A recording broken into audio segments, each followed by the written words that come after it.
Yes, we are. It's certainly an excellent result, I think, for regional New South Wales and probably for New South Wales as a whole.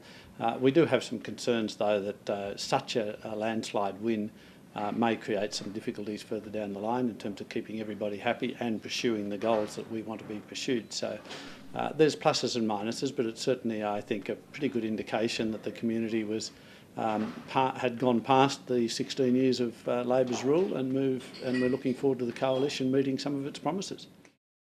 Yes, I'm sure they will. There's quite a lot of commitments that we got with the coalition at the time, committing to before the election. So now that they're in there and now they've got a very strong position in Parliament, we expect them to live up to some of those promises.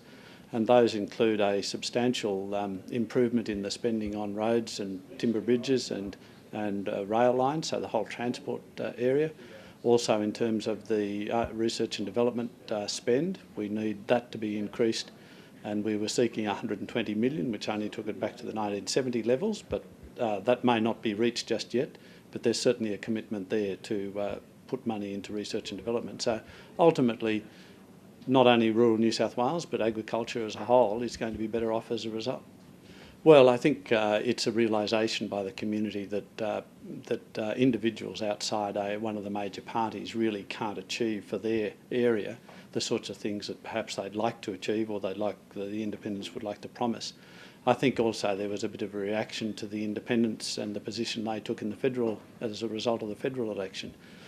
So we are now with a situation with 17 or 18 members of the National Party in the New South Wales government. Now that's a pretty strong force to represent New South Wales, and they should be able to achieve a lot.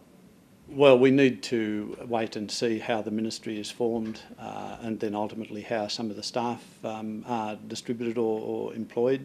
Those are the times when we really start to have the meetings with both the staff and the ministers to make sure that they're thinking about meeting their commitments and implementing some of our policies.